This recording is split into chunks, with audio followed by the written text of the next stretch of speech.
Earlier today, Michael Chandler went on Ariel Helwani's show and gave the most delusional, pathetic, embarrassing, debasing interview I have ever seen in the history of Michael Chandler.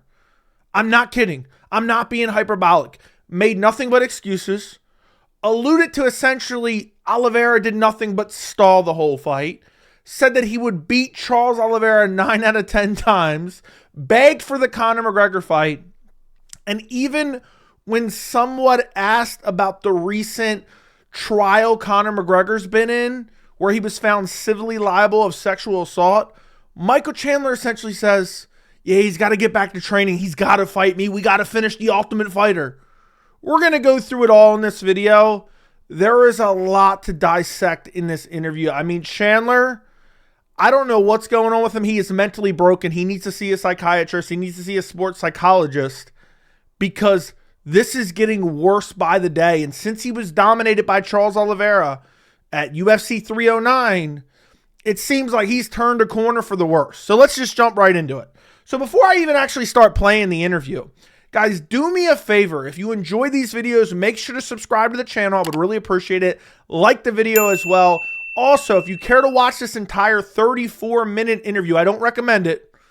I will link the full interview down in the description. We're going to start off with the litany of excuses from who you see right on the screen right now. Michael Chandler, this pathetic, weak, mentally broken embarrassment of a UFC fighter. That's what we're going to check out first, because he starts off, we're a minute and 30 seconds into this interview where I'm jumping into, okay, with literally nothing but excuses, followed by, yeah, I don't really like making excuses, but, you know, I had this injury in the first round and blah-de-blah-de-blah-de. Complete and utter embarrassment right off the jump. Listen to this. You know, you bring up the leg. Something happened to the leg in that first exchange, the first grappling exchange, actually.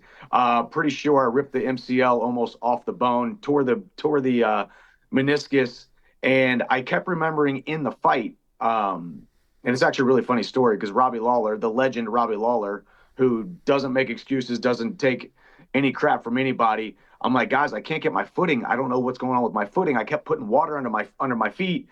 It's nothing but excuses. Oh, I injured in the very first round. By the way, I forgot to even mention right off the jump. He trashes the commentary team for calling him out for being a dirty fighter. He is a dirty fighter. He has a proven track record of being a dirty fighter. Nothing but unsportsmanlike conduct in the last 5 of his fights. Okay, we're going to expose that here because he goes off. The commentary team and the fans don't know the rules about the back of the head, and they don't know what actually is a fence grab. He literally said that. We're going to get to that later, but let's continue listening to the excuses for why he lost the fight. Maybe it was because he sat out for 2 years sniffing Conor McGregor's balls, and he came in probably overtrained because he had 17 training camps, and he left his family in early January for a mythical fight. Maybe that's the reason he lost. And then he fought a better fighter in Charles Oliveira, who already beat him once before. Maybe that's the reason he lost and got dominated. But instead, yeah, well, I injured my knee in the first round. Getting sweat on my feet, trying to get more grip. I just couldn't get my footing underneath me.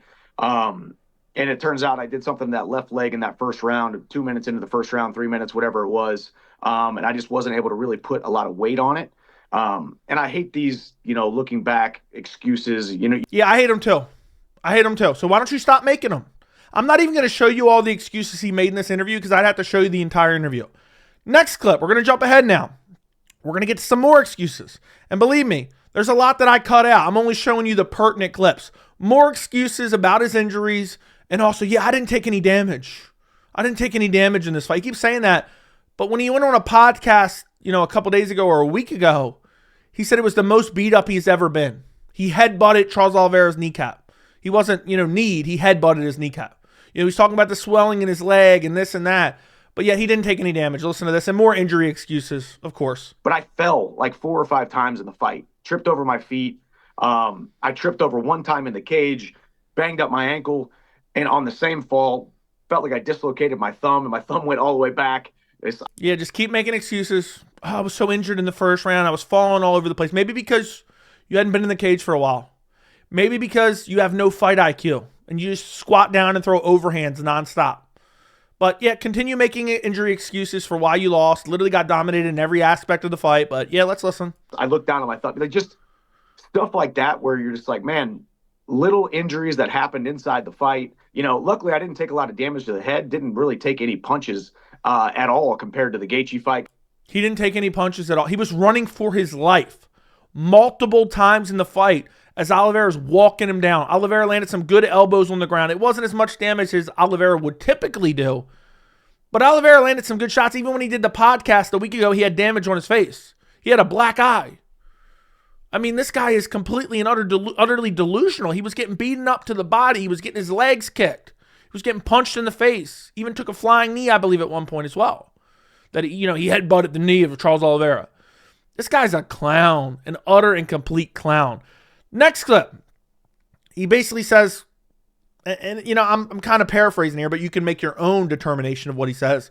He basically said Charles Oliveira stalled the whole fight and didn't want to fight me and just grappled the entire time, and basically he's a born fighter. Is essentially what Chandler is trying to allude to here without outright saying it.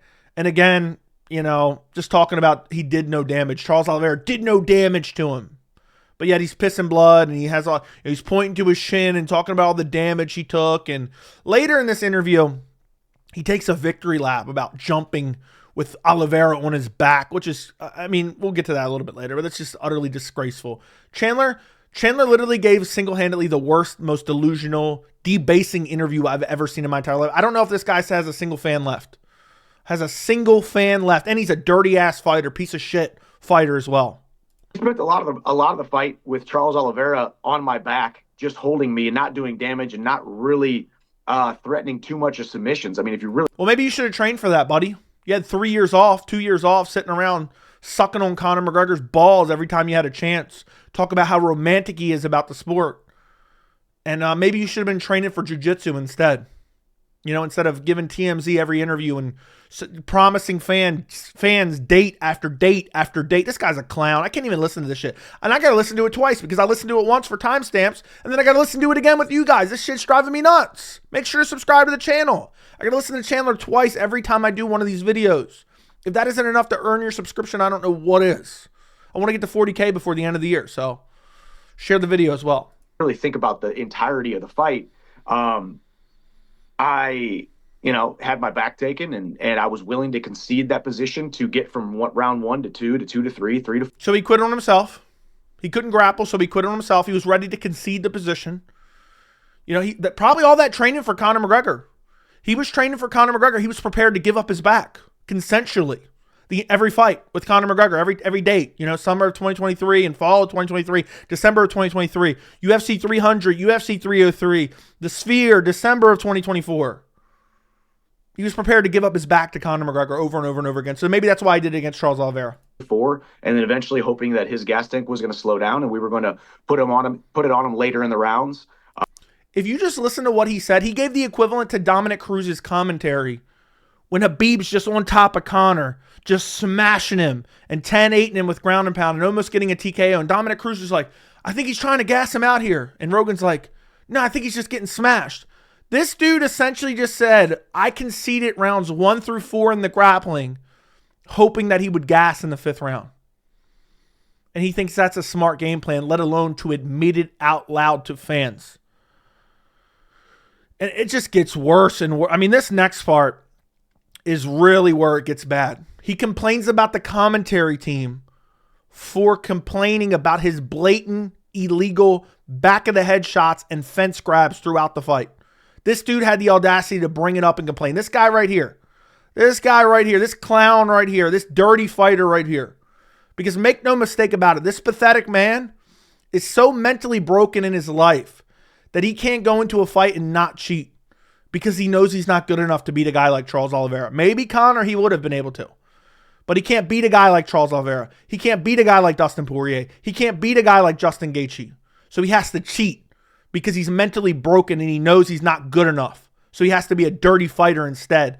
And I hate how Ariel kind of babies him in this interview. It just absolutely babies him. I think I left a question in, but it doesn't even do it justice. Throughout this entire interview, Ariel's just asking him like, the way he's phrasing the questions are just kind of softballs. It's just embarrassing of Ariel as well. Have you rewatched it fully? I have, and I was a lot happier before I watched the fight than I was after the fight. What was there to be happy about? You got dominated. You got completely dominated in every aspect. Without some illegal shots in the fifth, you even lose the fifth round. Yeah, I was a lot happier before I watched it. Kid Rock was cheering me on as I did a move that did absolutely zero damage and had no determination on how the fight went down, aka the jump with Oliveira on his back.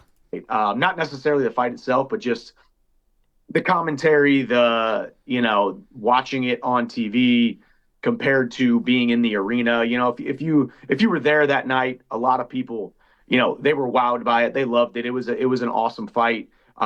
It was a one-sided ass whooping by Charles Oliveira.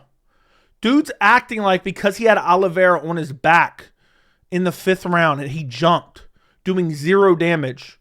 It was not an effective technique. And Kid Rock was like, hell yeah, brother. Hell yeah. Jump.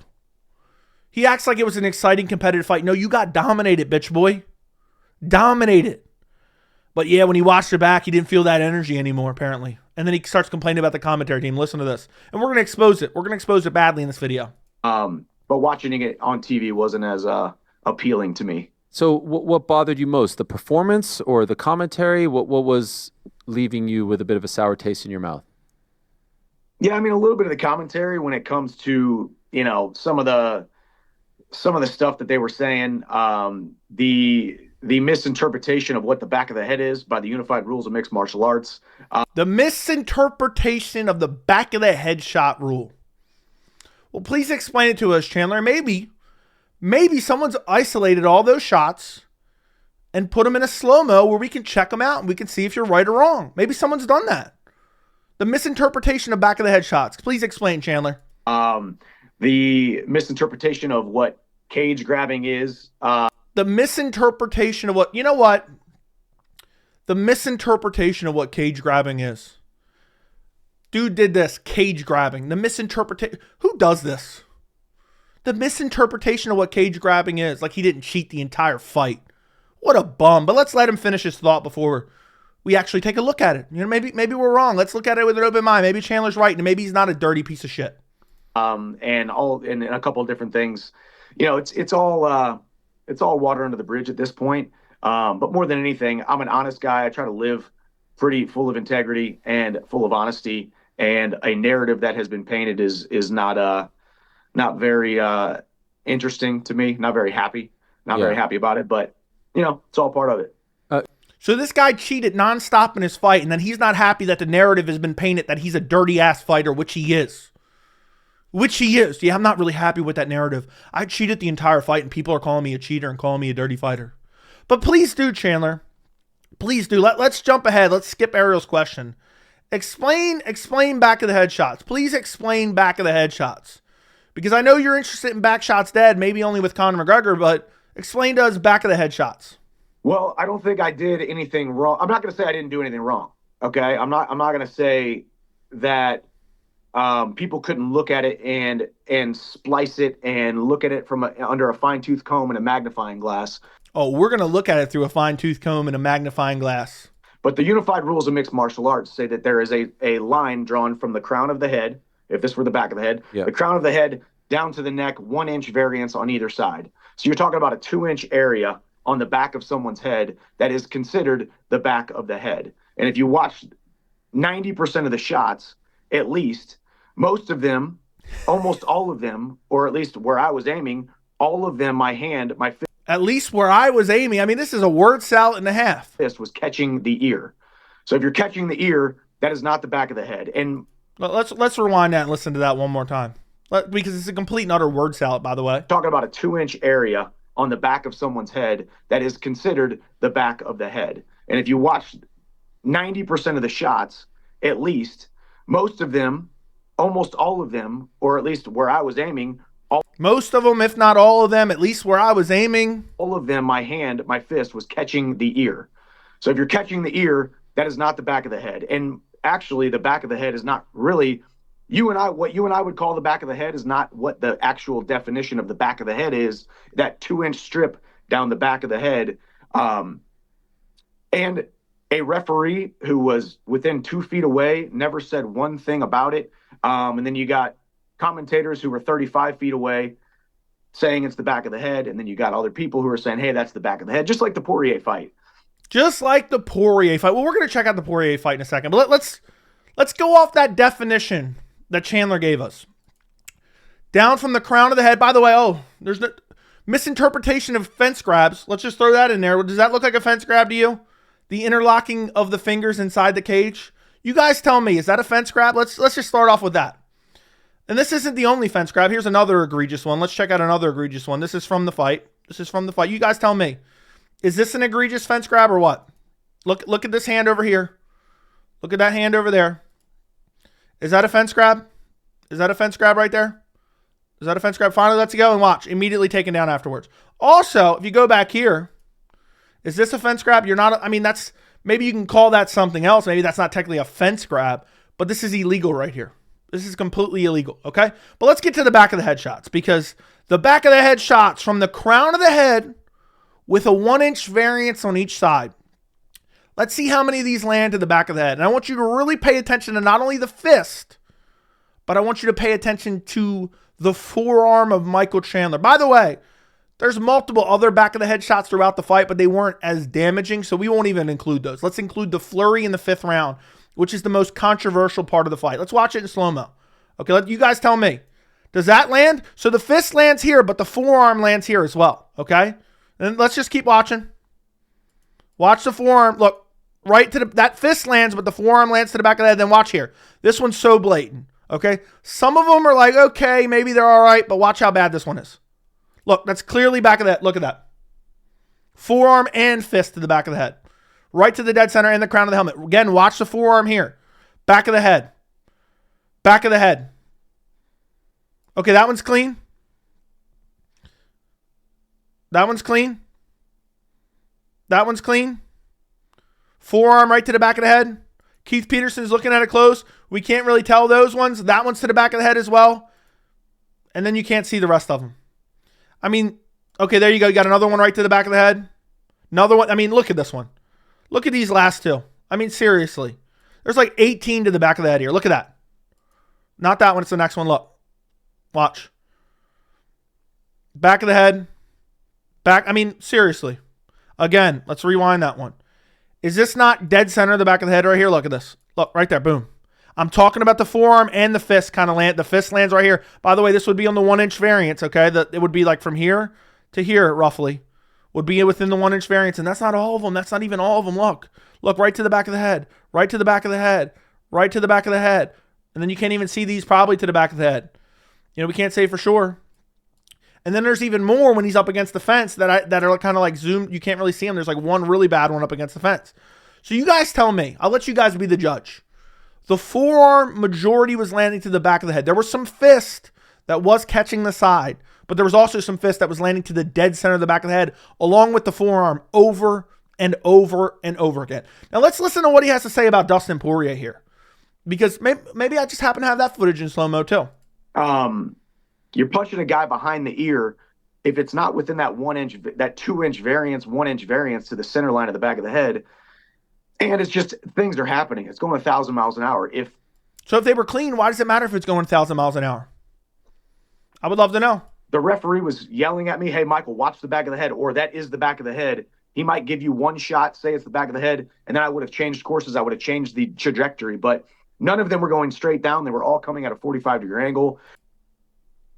What is that? The angle of your shots have nothing to do with it. It has to do with where they land. So this is just a dumb remark. It's not a 12-6 elbow. It's where it lands. Toward the side and the ear. And ultimately, man, you're dropping a guy. You're down on points. You're dropping a guy. You're trying to hit him. And you're trying to get him out of there. So basically blaming Charles Oliveira, blaming your utter desperation to win a fight for the first time in however many years. I'm not 100% thinking about, that little red line between the back of the head. Basically, in a way, admits that he was hitting the back of the head after defending and saying it wasn't the back of the head. But there's a part he says about the ref and Herb Dean in the Dustin Poirier fight, I believe it was. The whole time, but it's water under the bridge at this point. But more than anything, what you and I would call the back of the head is not what the unified rules of mixed martial arts call the back of the head. So it needs to be defined, and it also needs to be understood by yourself, the media, the commentators, some of which have fought in an octagon for years and won championships, and the general fan base. So basically he's saying we don't know what the back of the head is. Those weren't back of the head shots, and that the commentary team. But in a second, I believe it's in the next clip, I thought it was in this part, he talks about the referee in the Dustin Poirier fight, which I think is absolutely hilarious. And I'm going to show you a clip from that fight here in a second. But listen to this. Let's listen to this. Privy to it, or the referees and the rule book got privy to it and saying, hey, well, you can't put yourself in that position and just stall there and not let your opponent be in a position where they can strike. Similar to the back of the head, you can turn your head away where only the back of the head is showing, and it's kind of a moving, it's a moving target. So basically blaming Charles Oliveira for defending himself for why he punched him in the back of the head, even though Charles wasn't even moving when he hit him. More than anything, man, I try not to get too emotional about it because I think the type of person that I am. And I do. You're the type of person that lies to fans over and over and over again about a fight that's not going to happen. You sell wolf tickets. Then when your fight's canceled, you nor the UFC even lets fans know for 2 weeks what's going on after the press conference was canceled. And then you cheat in every single fight over and over and over again. But let's continue. I want to get to this referee mention. It's taking forever. And these type of labels. I mean, you want to say I suck at fighting. You want to say I'm not a good technician. You want to say I got low fight IQ. You want to say I should have wrestled and not struck, or struck and not wrestled. I want to say you're mentally weak and you're pathetic. You want to talk about these tactical things. That's completely fine. But when you talk about, hey, this guy's a dirty fighter because he was striking to the back of the head, and it wasn't really the back of the head. And quite frankly, we have a guy who gets paid to be locked in the octagon with you, who has reffed thousands of unified mixed martial arts bouts and never said anything, just like I think it was Herb Dean didn't during the Poirier fight. It's interesting, man. It's very interesting. The Poirier fight. Luckily, I happen to have all the clips from the Poirier fight. We're going to get to the back of the head shots here in a second, but some of you guys haven't seen this. In the Poirier fight, Chandler literally tries to blow his bloody nose into Poirier's eyes and mouth. Watch this. I slowed it down for you. Watch this. He does this shit intentionally. Look at him. Look at him. Watch him. Look at this. He does that shit intentionally. Does it intentionally, right? And then watch. We're going to get to the back of the head shots. You guys tell me. Crown of the head, 1-inch variance. You guys tell me if these are back of the head shots. Watch. You guys tell me. Is that back of the head shots or not? Look. And what I want you to see, this is what I want you to see. Let me rewind again. You see that hand that comes in? That's the referee's hand. Remember, the referee didn't do or say anything to him. The referee swats his hand away once and then grabs it a second time because these are blatant back of the head shots that he should have been DQ'd for, to be quite honest. Look at this. You guys tell me. And then look, see the referee swatting his hand? The referee swatted his hand. I'm going to rewind it one more time. You know what? Matter of fact, let me slow this down a little bit more for you. Let me slow this down for you. Playback speed. Let's go half speed. Let's go half speed now, okay? Watch this. Watch this. Watch these shots. Look at the ref swat his hand away. Blatant back of the head shots, dead center of the back of the head, even arguably almost on the crown. And then watch, he keeps doing it. And look, referee reaches in and grabs his arm. Dirty fighter. Completely and utterly dirty fighter. Let's carry on. Look, grabs his hand and pulls it away. And then look, that one's clean. Dirty. Dirty. Dirty. Crown of the head right there. Referee's jumping in, probably saying something right now. And then watch Poirier. Look at Poirier. Poirier's pissed because he knows they were all back of the head shots. They were all back of the head shots. Look at Chandler. And then look at this. I'm going to show you guys this anyway. We're not really discussing this. This is called fish hooking. It's when you try to insert your fingers into your opponent's mouth, okay? Maybe this is what Chandler wants in a Conor McGregor fight, but to do this against Dustin Poirier to try to lock in a rear naked choke is utterly despicable. Look at this. Look at this. Look at this. Bloody fingers trying to lock in a rear naked choke. And look, trying to get the fingers in the mouth right there. To pull his head up. And then look here. It's even more clear. Here's another angle. Here's an alternate angle. I mean, look at this. Watch this. This is so egregious right here. You guys are going to tell me he's not a dirty fighter? Some people haven't even seen this. Look at this. Watch this. Watch this. And this doesn't even, we're not even getting into all the fouls he committed in the Oliveira fight. Look at this. Watch this hand right here. Watch this hand right there. Look at that. Look at that. Fingers in his mouth. And then look at this arm trying to lock up a rear naked choke. Is that a dirty fighter? You guys tell me. You guys be the judge. I'm presenting the evidence. You guys let me know. Look at us. Fingers in the mouth right here. Fingers in the mouth trying to lock up a rear naked choke. Utterly despicable from Michael Chandler. Now, next clip we're going to get into. It's just more excuses. I mean, this guy just doesn't stop making excuses. He's asked, what would you change, if anything, for this fight? And he basically just says, oh, well, the injuries and you know, my knee and this and that. Watch, listen to this. I could run and shuffle backwards for a mile and have no problem doing so. But it was the prospect of moving forward with my hands up and pressuring a guy like I had trained for the 16 weeks prior. I think you were training a lot longer than that. You were training for 2 years for a mythical fight against Conor McGregor. That immediately that game plan just went out the window. And then, I don't know, more than anything, man, I just... So there you go. More excuses about injuries and whatnot.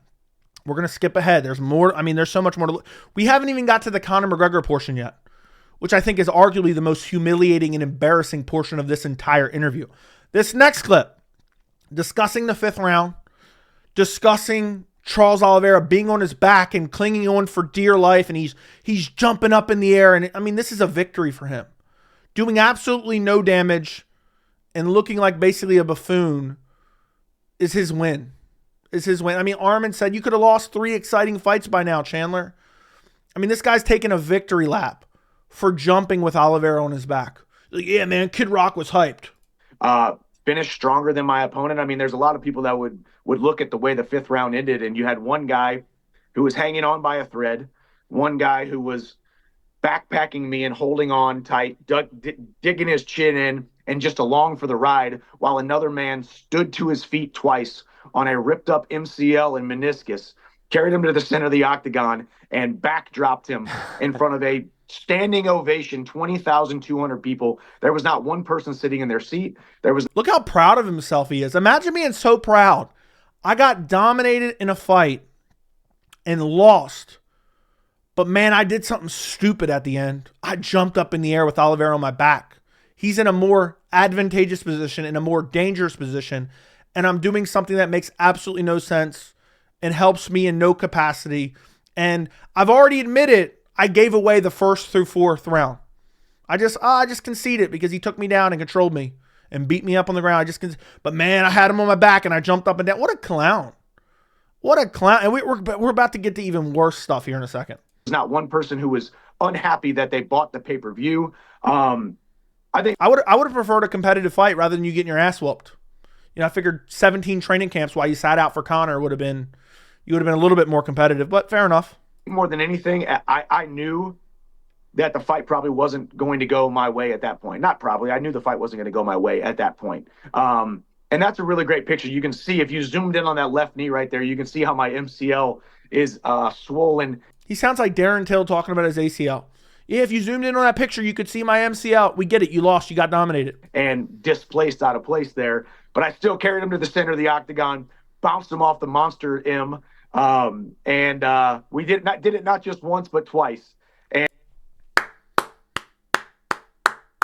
man, congratulations, Chandler. You jumped in the air after getting dominated for 4 rounds. After you threw some illegal back of the head shots.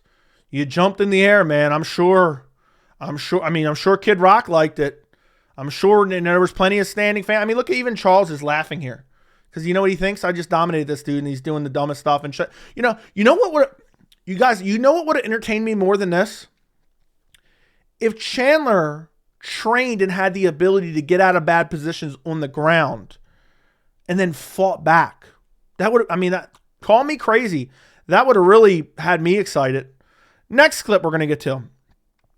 This may be the single-handedly worst part of the entire interview. I'm not even sure, though. There's so many bad parts.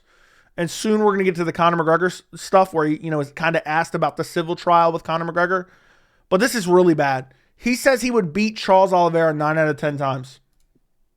Like, I cannot overstate how horrible a performance this was. I think you didn't state it enough because it was a horrible performance. But you're riding the coattails off of some weird thing you did in the 5th round. Or set of circumstances it was. after that first round compared to what my vision was for what I am capable of. And basically blaming the injuries again. But remember, he's better than Charles Oliveira. You're going to hear from him in a second. He beat him 9 times out of 10. I believe I beat Charles Oliveira 9 times out of 10.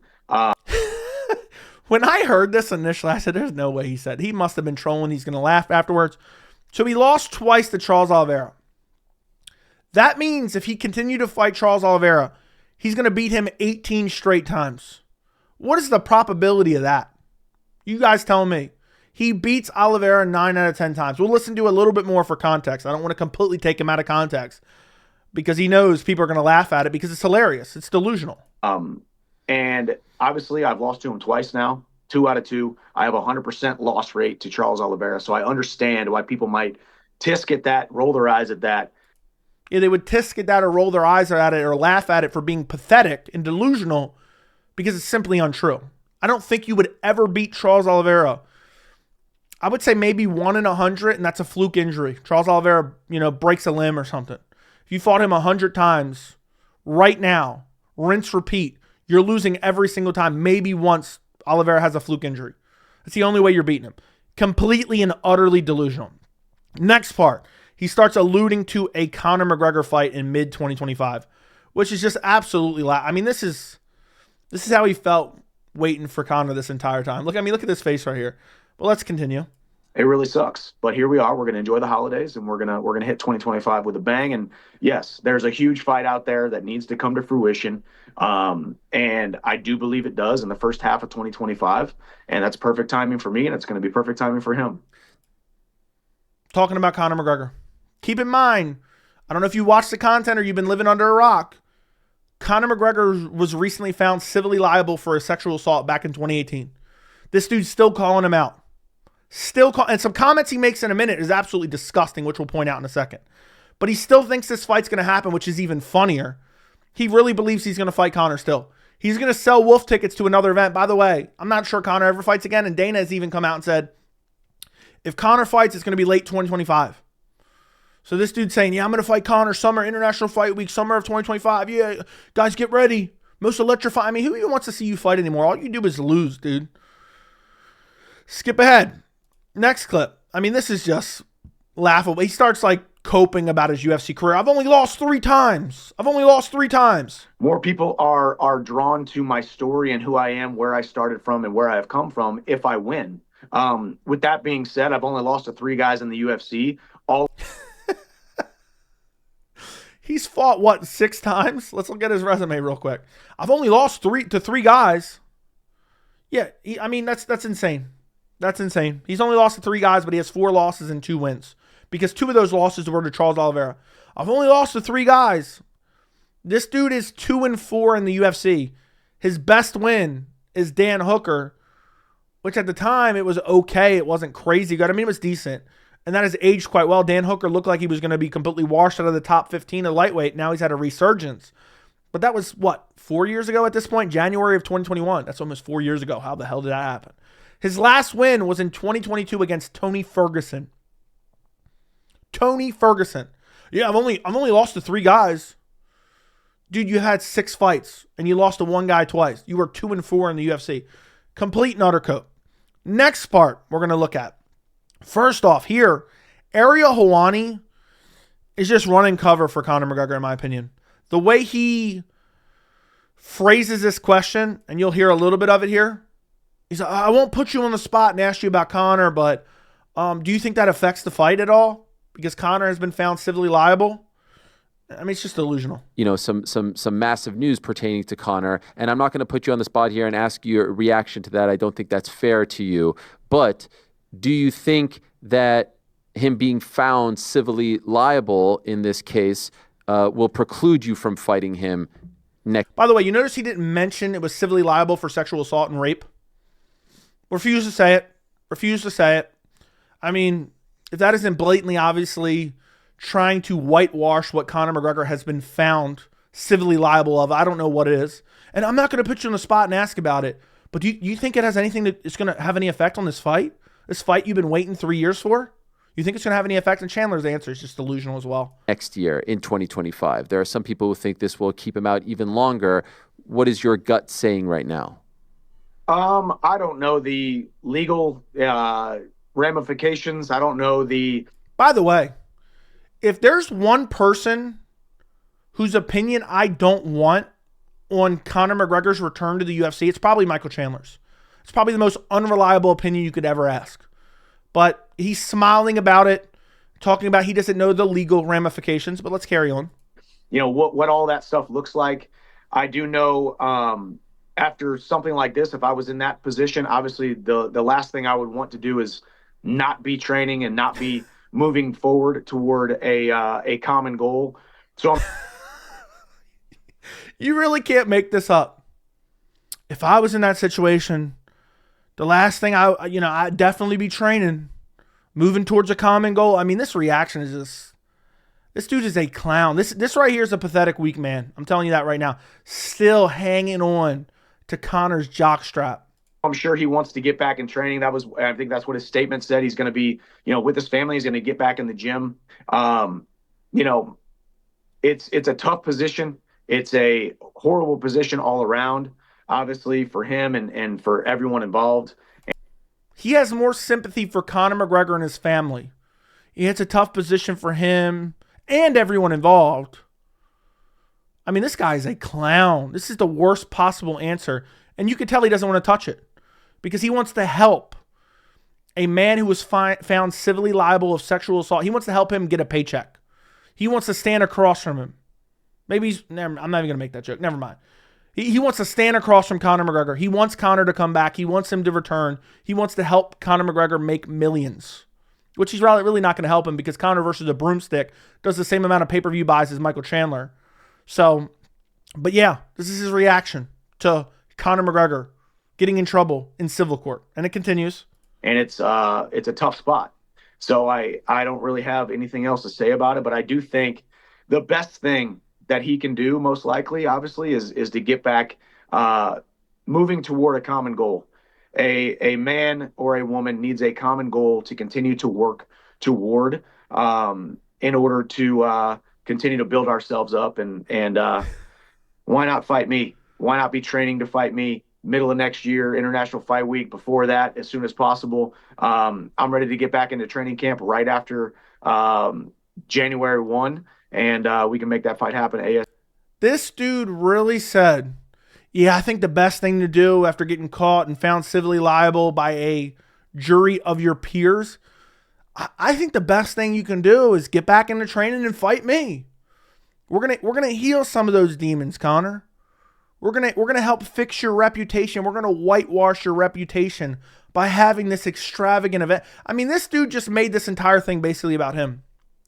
Yeah, I think Conor now, more than ever, after being found civilly liable of this, I think, it's a tough time for him and his family, especially his wife, publicly having to hear people rehash the fact that Conor was out running around on her while she was 9 months pregnant at the bare minimum, if you want to look at the positive side of it. But yeah, man, I think Conor needs to get back into training. He needs to step in the cage with me for sure.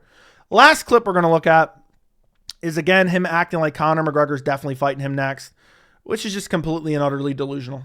Obviously, the fight that makes the most sense is Chandler versus McGregor to finish the Ultimate Fighter 31. And we will kind of see what the timeline is there. And we'll see. So that's the fight that makes the most sense. That is the fight that makes the most sense.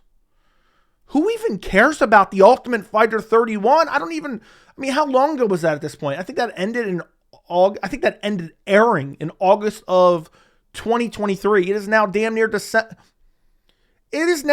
near December of 2024. Tomorrow is Thanksgiving. Okay, by the way, happy early Thanksgiving. I mean, we are getting Jamal Hill versus his brother Thanksgiving rematch before we're getting Conor McGregor versus Michael Chandler. And this dude's still acting like it's definitely going to happen. I pray to the MMA gods Chandler sits out for another 2 years waiting for Conor McGregor.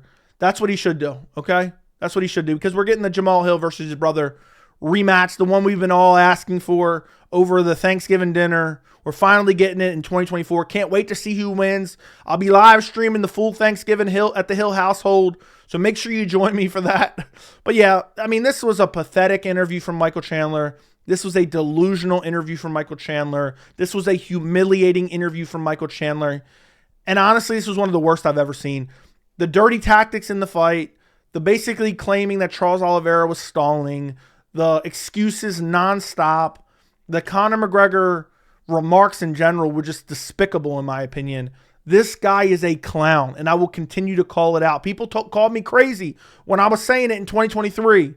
It seems like now it's the popular opinion. I used to be a contrarian saying these types of things, according to a lot of the MMA fan base, but now everyone's on my side when it comes to this. Let me know what you thought about this interview. I'm genuinely curious down in the comments. Like the video, subscribe to the channel, and thank you so much for watching.